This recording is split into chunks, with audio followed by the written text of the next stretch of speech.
प्रदेश सचिव, कैनरा बैंक के zonal manager साहब,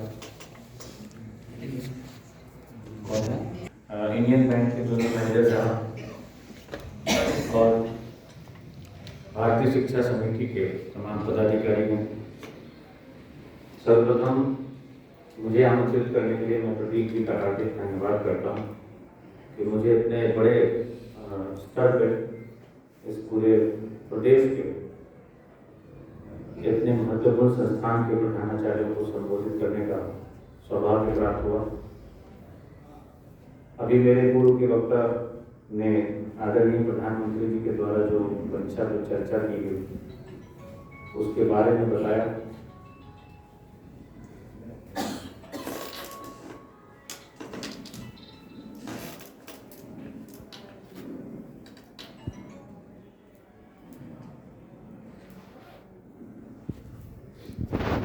हम लोग कक्षा 10वीं और 12वीं के लिए तैयारी कर रहे थे, पढ़ाई कर रहे थे। पूरे साल भर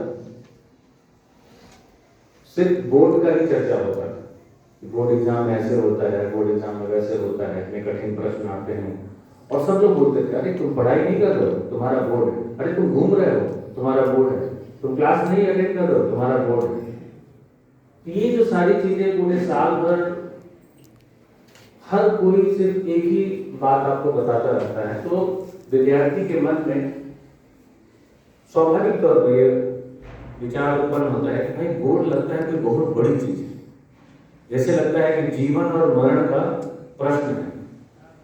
और हाल ही में एक मूवी आई थी, बहुत सारे लोगों ने देखी होगी, 12th फेल, और उस पर एक विद्यार्थी हैं भारतीय पुलिस सेवा के बहुत सीनियर ऑफिसर श्री मनोज शर्मा जी, उनके जीवन पर आधारित यह चलचित्र है जिसमें कि दिखाया जाता है कि कैसे वो 12वीं की परीक्षा अपने क्षेत्र में नकल ना होने की वजह से फेल कर जाते हैं पहली दफा, और फिर बाद में उनकी मुलाकात एक पदाधिकारी से होती है और उनके द्वारा बताया जाता है कि अगर जीवन में कुछ करना है तो चीटिंग छोड़नी पड़ेगी, चोरी जो है, नकल जो है, उसको छोड़ना पड़ेगा।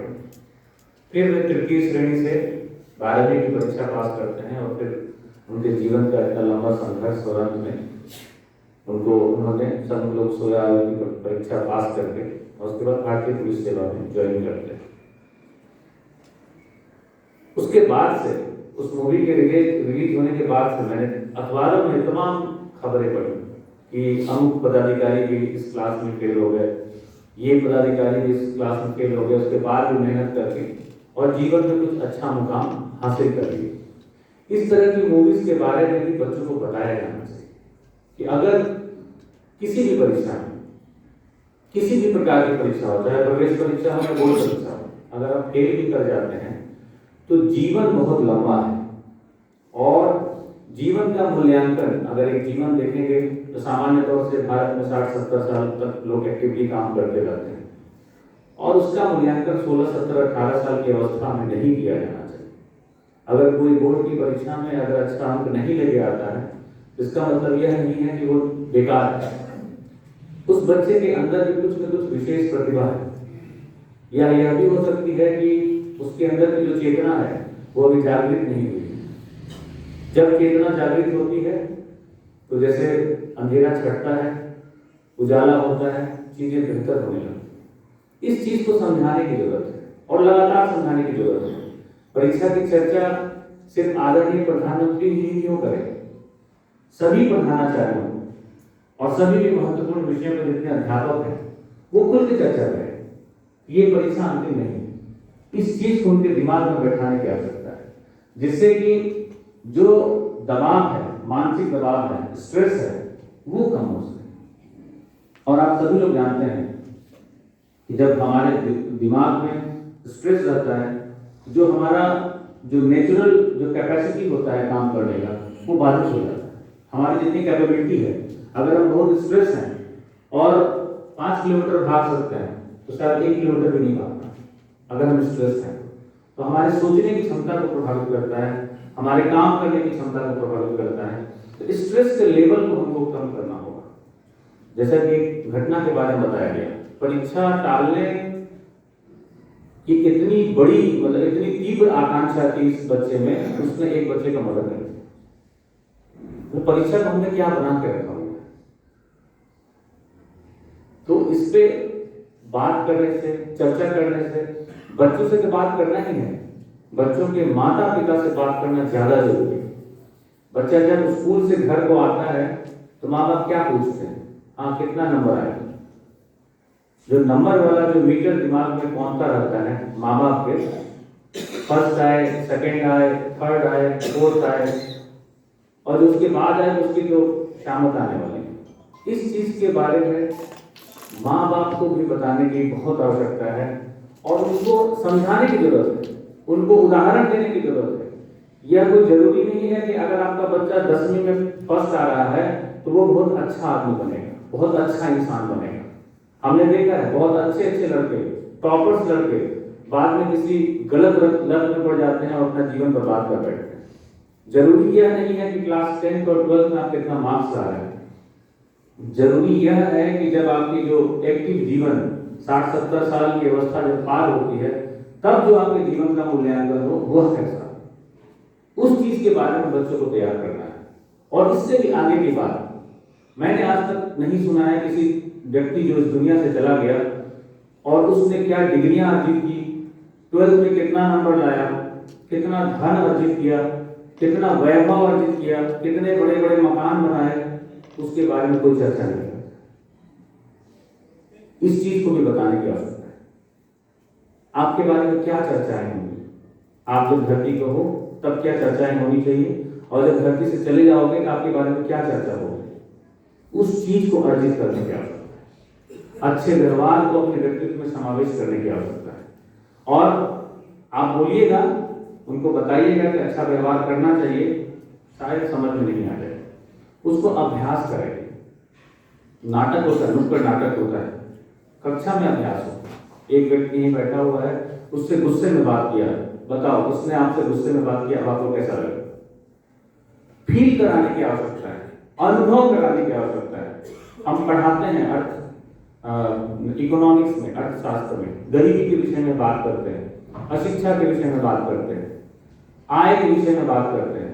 आप उनको दिखाइए, कुछ मूवी दिखा दीजिए। बहुत सारे मूवीज बने हैं भारतीय सिनेमा में जिसमें गरीबी को दिखाया गया, किस प्रकार आदमी दाने दाने को मोहताज होता है, किस प्रकार अपने बच्चे का इलाज नहीं करा पाता है। बहुत सारे उपन्यास लिखे गए, उसको पढ़ाइए, उस सिनेमा को दिखाइए।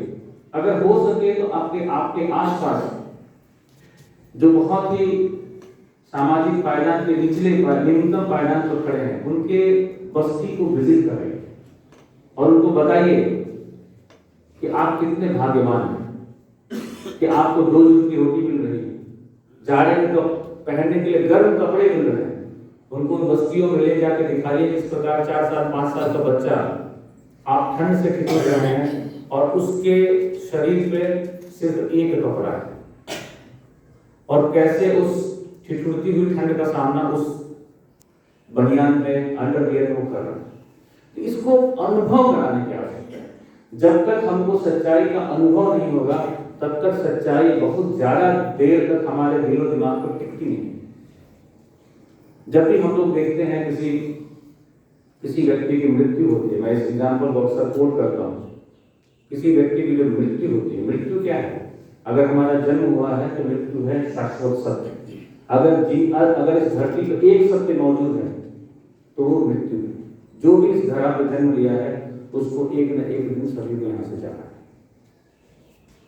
और जब हम लोग किसी के अंतिम संस्कार में जाते हैं, आप वहां बैठे होंगे, बहुत सारे लोगों को अनुभव होगा, वहां पर बहुत बड़ी बड़ी ज्ञान की बातें होती हैं कि देखिए सबको तो चले ही जाना है, इसी प्रकार टिकटी पे आना है, जल जाना है, मिट्टी में मिल जाना है, लेकिन इतना छल प्रपंच चोरी बहुत सारी चीजें लोग करते रहते हैं, बहुत बातें होती हैं।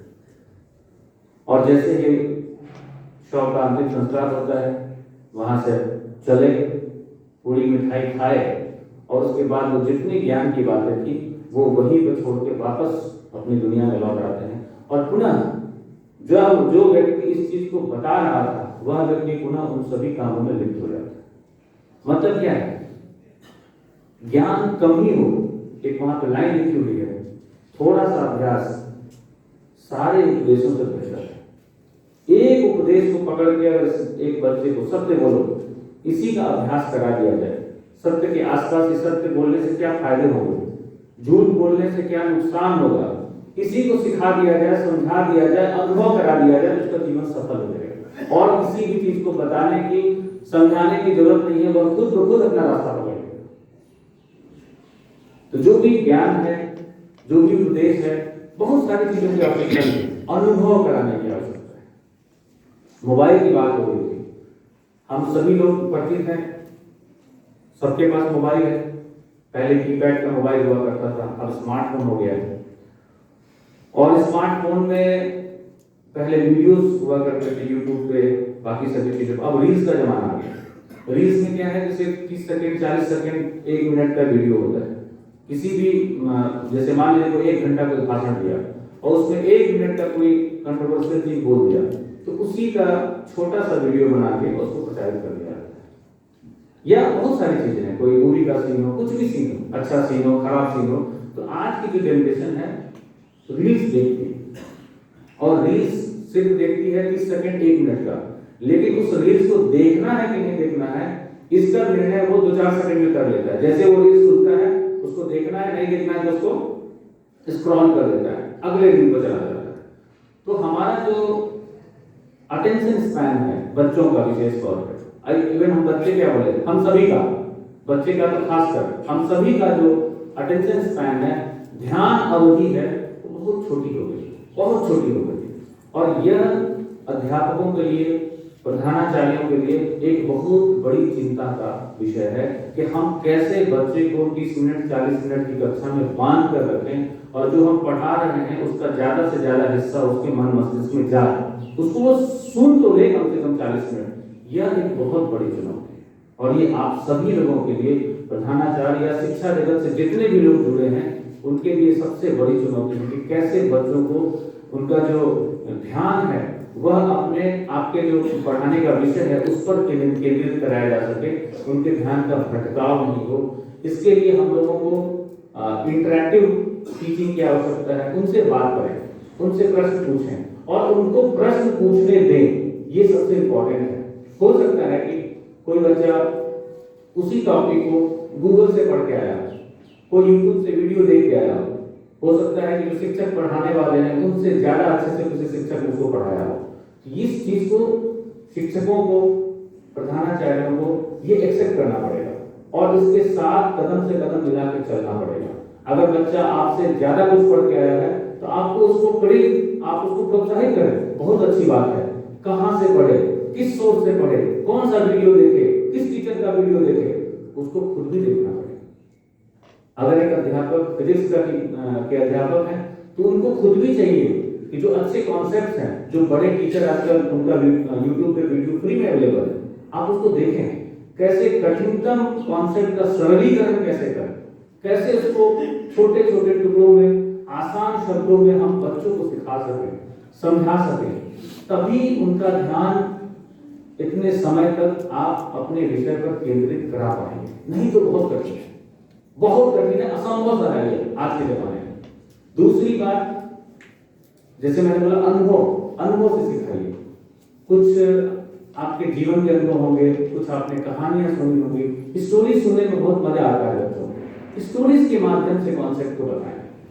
जैसे एक कहानी है, महात्मा गांधी जी थे, उनसे एक माँ आके बोली कि मेरा बच्चा जो है वो चीनी बहुत खाता है, और मैंने सुना है कि आपके पास तो आप बहुत अच्छे से समझाते हैं, बुझाते हैं, इसको समझा दीजिए कि चीनी नहीं खाए, चीनी जो है स्वास्थ्य के लिए काफी हानिकारक होता है।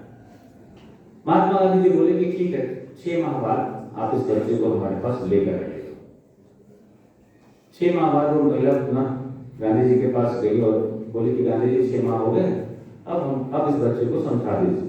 गांधी जी ने बोला कि बाबू, चीनी खाना अच्छी बात नहीं है, इससे आपका स्वास्थ्य खराब हो सकता है, बीमार पड़ सकते हो, चीनी कम खाया करो। तो उनकी मां बोली कि ये तो आप 6 माह पहले भी बता सकते थे। तो बोले नहीं, 6 माह पहले मैं खुद चीनी भूल जाता था, और इसी कहानी में सारा सार निहित है कि जो बात हम कर रहे हैं हम खुद उसका अभ्यास कर रहे हैं। अगर हम अभ्यास नहीं कर रहे हैं तो जो भी ईश्वरी शक्ति है, ईश्वर है, भगवान है, अल्लाह है, वो कभी भी जब आप बोलेंगे वो कभी बातें किसी के हृदय में बैठेंगे। आप जब उसका अभ्यास करेंगे, आप बोल रहे हैं कि हम नहीं बच्चे सत्य बोलो, अगर हम खुद ही झूठ बोले और बच्चे को पता चल जाए कि मास्टर साहब या फलाने खुद ही झूठ बोले तो बच्चा कैसे मानेगा कि सत्य बोलना सही चीज। जब जिसकी प्रैक्टिस हम खुद नहीं कर सकते हैं तो उसको हम दूसरों को प्रैक्टिस करने के लिए किस मुंह से बोल सकते हैं। ये सब बहुत मुझे लगता है कि बहुत महत्वपूर्ण बातें हैं। कहने के लिए बहुत कुछ है। मैं कोई ज्ञानी नहीं हूँ, न तो शिक्षा के विषय पर मेरा कोई विशेषज्ञता है। मैं पदाधिकारी हूँ और मैंने जितना अपने अनुभव से जाना और समझा कि कुछ चीज़ें आपसे शेयर करूँ वो मैं बता पाया। यहाँ पे मुझे आमंत्रित करने के लिए पुनः एक बार धन्यवाद।